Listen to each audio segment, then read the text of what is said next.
Sir, have you ever been broke before? Many times. Yeah? And what did you do to be able to afford a G-Wagon out here in the UAE? I own the world's largest water park. So you were in real estate. Real estate. Buy dirt. My father always told me buy dirt. What's the most amount of money you made in a year? Was it hundreds of millions or? Yeah, north of 100 or so. What's the best advice you could give to any 20-year-old watching this right now? Young men out there, take care of your mom. Take care of your mom. Call her every day and tell her you love her. Number 1. Excuse me, sir. Sir, have you ever been broke before? Many times. Yeah? And what line of business did you end up in? I'm in tech and VC. Venture capital. Venture capital. Are you a business owner? I run a bunch of tech companies, yeah. Yeah? How long have you been an entrepreneur? 17 years. 17 years? And over these 17 years, across all these companies, what was the most amount of money that you made in a single year? Many, many millions of dollars. Could you give me a range? Over 50. Over 50 mil?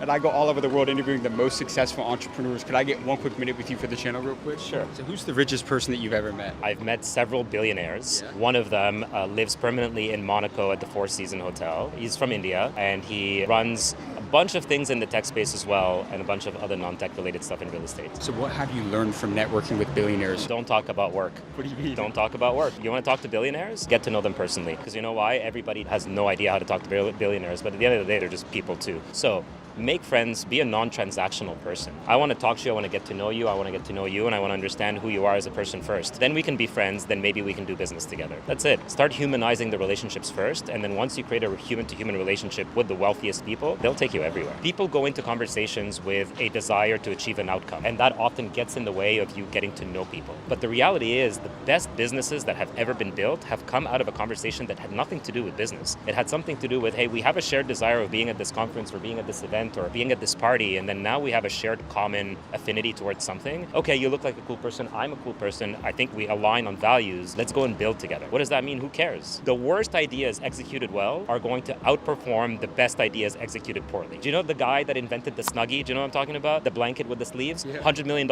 in sales. It's a blanket with sleeves. Terrible idea executed well will always trump a great idea executed poorly. Wow. Full stop. Were you a good salesman?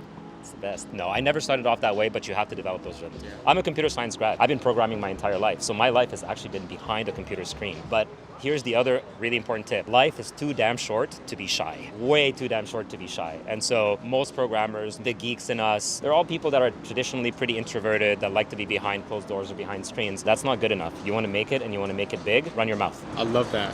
Learn how to run your mouth. Hey, a closed mouth does not get fed. No, it does not. No, it does not. And it keeps the air inside. You got to open up. We were just talking as well, like even when I come to events like these, it's nice to see the content and stuff, but at the end of the day, what I want to do is what we're doing. I want to stand in line and meet people. I want to go and grab a table, put a bunch of coffees down, invite people, and let's have a conversation. Tony Hsieh, who's like the former CEO of Zappos, is like one of like people that I respect the most, rest in peace. He coined this term collision hours. And so he developed Container City in Vegas, right, where you can go in and just meet people and collide with them, because that's what he wanted to do and create. If we can get enough people with the right mindset to just take a moment to talk to each other over a coffee, over a drink, over a shared initiative, that's where the magic happens. That's how creation actually happens, by creating these collision hours. So create them. Don't wait for them to happen. You got to create these collision hours for yourself. Now you said you did over 50 million in a year. How did you scale from 7 to 8 figures? Like a lot of entrepreneurs, they got that great idea, they start that business, they struggle to scale and grow it. What took you from making 7 to 8 figures at your businesses? You got to build the companies in such a way that they're built for scale. This is why we build tech. Tech has infinite scale. When you're building software, you don't need to produce a physical good, you're producing a digital good. Selling digital goods is so much easier than selling physical goods. It then becomes all about investing in your go-to-market strategy. How do you get the right types of people like you guys? How do you get millions of followers on your channel? Same thing with tech. Find the product, find the solution that you're trying to solve for, create your go-to-market strategy, find the people online that are going to want to buy your product, and then scale it infinitely, because then the world is your entire market. That's a masterclass right there. What is the best sector of tech to get into in today's world? So we were just talking about this. So you got to think about the problem that needs to be solved in 5 years from now and invest in it from right now. Close your eyes, imagine the world in the next 5 years. What is it going to look like? Are we going to be having robots walking amongst us? Is it going to be flying cars? Is it going to be that the doors are going to talk to you in a certain way? If that's the world that you imagine in 5 years from now, build that technology today. That's the way that you're going to be able to scale. Don't follow trends. The trends are already built. It's too late for you. Otherwise, you're going to just be a copycat. You want to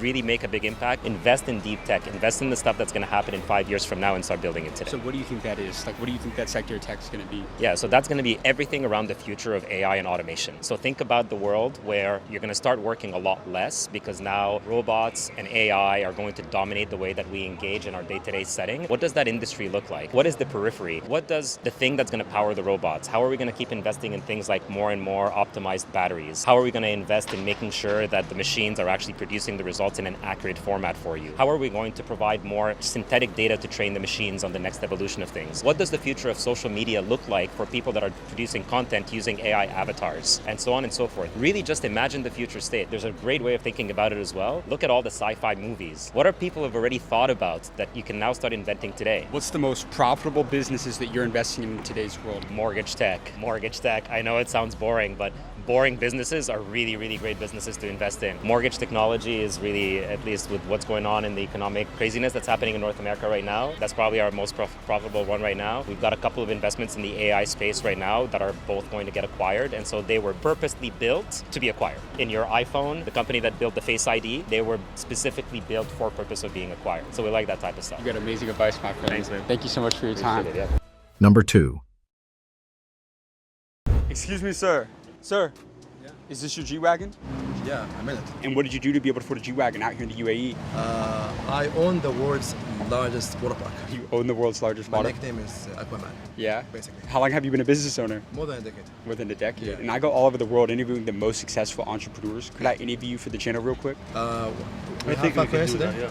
Oh, let's do 5 minutes. Have you ever been broke before? I was bankrupt twice, sued 24 times. You were bankrupt twice. And sued 24 times. Yeah. Oh my goodness. Yeah. How did you come back from that? Again, the genius thing I did is never quit. I think people think because I'm from here, I'm born and raised from UAE, it's like, oh, you're born with money, you have all money. I mean, I wish that was the story, but that wasn't the case. So you don't come from money? No, I don't. My family was nice people, mid-class, one job all their life, and then I was the black sheep, and I was like, no, I'm gonna be different, and that's how it became. But yeah, bankrupt was, I still remember I got once a text on my phone, I had 1.8 million in negative. And for the next 4 years, I'm just paying back debts that my partner that was with me in the business got us in, and then like eventually became now the biggest one in the world. Why did you get sued 24 times? Suppliers, old partner, third-party suppliers, employees, different things. Because when you're business, people always want to sue you. So how important is it to choose the right business partner? It is the most important thing. Now I'm playing solo. All my companies, I do joint ventures with people. Do you prefer it that way, to have complete ownership? Personally, yes. Why is that? Because I've had bad experiences with partners. Because again, I am very aggressive in business. I'm very open for. I love failing. I have fallen in love and failing for so long. Yeah. So for me, most people are scared of losing money. For me, it's just money. Yeah. It's like, so what? Just money. Let's make more of it. Because I know how it feels to have money, not to have money. I've been both spectrums of the equation. But you failed a lot as an entrepreneur. Oh yeah, my first year I was rejected 617 times. First year. 617 times. First year. 'Cause every day I was getting at least 2 no's. Yeah. Every no is one step closer to a Exactly. yes. Now I know how to navigate them much faster. And again, all these no's built me up to become what I am right now. So I will never look back and say, oh, I was horrible. That's the best lesson I've ever had. What's the deepest life quote that you've ever heard? Something that I wrote to myself, actually. This is something I want to show you. I wrote this to myself 8 years ago when I had 3 legal cases on me and I was, I think, $250,000 in debt. Train your mind harder than your body. Never accept someone else's limitation. Pain is essential. Visualize what you want all the time. Learn the meaning of overload. Become obsessed. Never become satisfied. That was me 8 years ago. So it seems like the mindset is everything. It's the only thing. More important than skill sets. Skill sets, you can always gain them, but the mindset is, again, you either have it or you don't have it. You can't be motivated all day, but you need to be disciplined. Yeah, you got amazing advice, my friend. Thank you so much for your time, man. Thank you. Appreciate Good luck. you. Thank you, You need to man. come to the water park. Let's go. Number 3. Excuse me, sir. Yes. Quick question for you. Go ahead. Have you ever been broke before? No. No? In what line I'm of a business? very wealthy dude. Yeah? Yeah. What line of business did you end up in? I was builder developer, So you were in real estate. real estate. Buy dirt. My father always told me buy dirt. Any kind of dirt you can buy. Do you like commercial or residential more? I do both. Yeah? Did both. What was the best real estate transaction you ever had? The best real estate deal you ever did? Take a look at that. Yeah. Right there. Best most expensive transaction, but my best. But give me one though. Tell me about one deal that you closed that you're really proud about. Well, I named a lot of streets after a lot of people. The thing I'm most proud of is naming my streets after my kids. Right. So that's forever. Yeah. Where are you As from? far as New York City. New York City. Yeah. Are you a billionaire? No. No? Close though. Maybe. Yeah, well, real quick, a couple quick last ones real quick. So I started a channel here in Austin. I go all over the country interviewing the most successful business owners. Yes. What was your secret to creating wealth in real estate? Failure. Failure. Yes. You got to fail before you get hungry to make. Yeah. If you don't fail and you just keep, and just rolling whatever, you're not the hungry. You got to be hungry. How did you find properties to close on and build? Like, how did you find deals? It's very hard for you kids nowadays. It was much easier. It used to be you can buy stuff subject to, and then it would gain wealth before you even closed on it. Yeah. That was the key. No more. Now, it's a risk. Yeah. You know, Right. but stay with it, and Yeah. you'll be successful. What's your best negotiation advice for anybody in business? We're at the table with a heavy hitter. How'd you close all these deals? What was your best negotiation advice? Don't impulse it. Let them make it like you don't really want it or need it. You can't be desperate to get a deal done. No, can't be desperate. Yeah. And you got to use your own money. Don't use the banks because they're the only ones that make the money. Yeah. So what's the lesson about money that banks don't want people to know? Don't always listen to what they say. If they say they want 6%, you make it that it's 4%.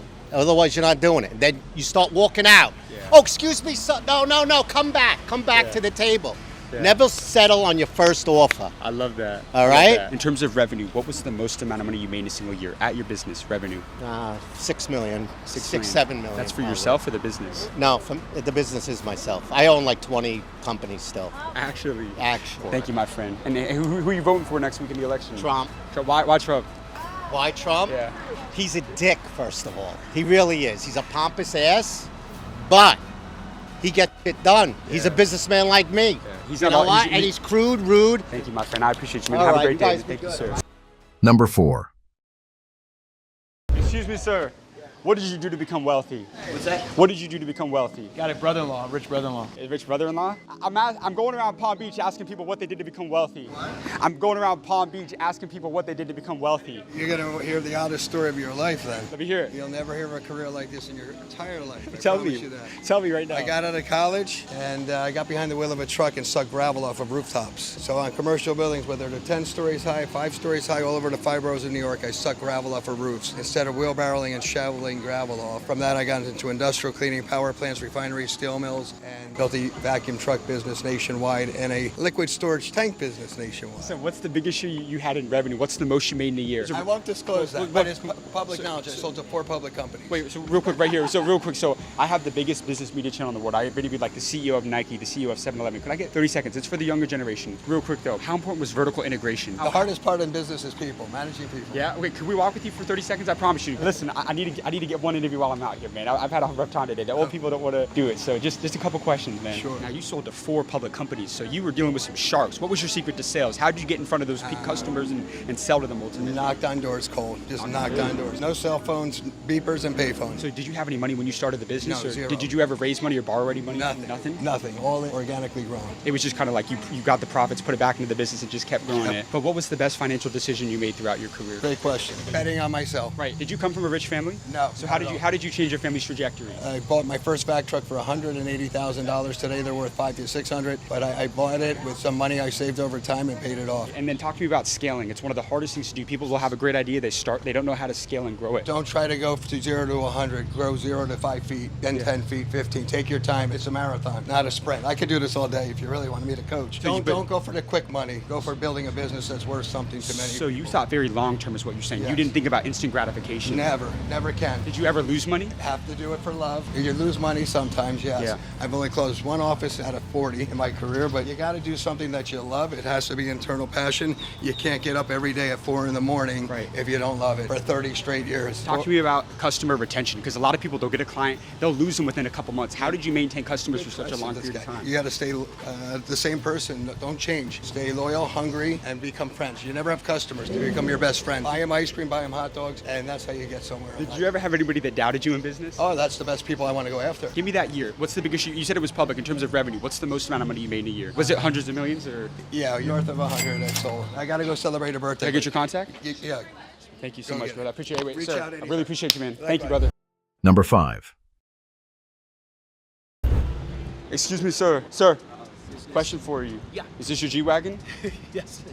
What do you do for a living out here in Austin to be able to afford a G-Wagon? I am an entrepreneur. I make smoothies for a living. You sell smoothies? Yes. How long have you been a business owner? 13 years. Over these 13 years, what's the most amount of money that you made in a single year? Last year we did 23 million. This year we'll do between 32 and 35 million. 35 million? Yeah. When I go all over the world, I grew a channel to 12 million followers, interviewing the most successful business owners. Can we get 1 minute with you for our channel real quick? Yeah, fuck, I see you on Instagram. I love you. You think everybody's built for entrepreneurship? No, not everybody's built for entrepreneurs. entrepreneurship. Listen, there's two types of people on this planet. People that talk shit and people that do shit. If you talk shit, you're gonna be a miserable motherfucker. If you do shit, you're gonna have a good life. So you're gonna be an action taker. You gotta be an action taker and you gotta speak life onto people, compliment people, build them up. Fuck all this cancel culture shit. If somebody deserves a compliment, you give them a compliment. Don't flatter people. Never flatter people because it's creepy and it'll come back to bite you in the ass. If you put your faith in God, miracles will happen, doors will open, shit that you never in a million fucking years could imagine will take place in your life. Have you seen miracles happen? Oh my God, dude, I went from living under a fucking bridge 21 years ago, addicted to heroin and crack, and now drive a fancy car, I got a fancy business. So what was that turning point in your life then to financial freedom? First of all, you gotta surrender. Once you surrender, once you turn your will and your life over to God, then you gotta take responsibility for everything that's going on in your life, good and bad. So like my whole thing was I was a victim. I spent 33 years on this planet as a fucking victim. My parents were bad, I got molested, my teachers were bad, I got kicked out of high school, I'm a fucking loser, I'm a high school dropout, I'm a convicted felon. It was just this perpetual tape of victimhood and it was everybody else's fault. The moment I took autonomy over myself, once I finally conceded to my innermost self that everything going on in my life was my fault. Not my parents' fault, not the fucking school that kicked me out, it was my fault. Once you take responsibility for yourself and you ask God with all your heart to help you, there's nothing you can't do. I started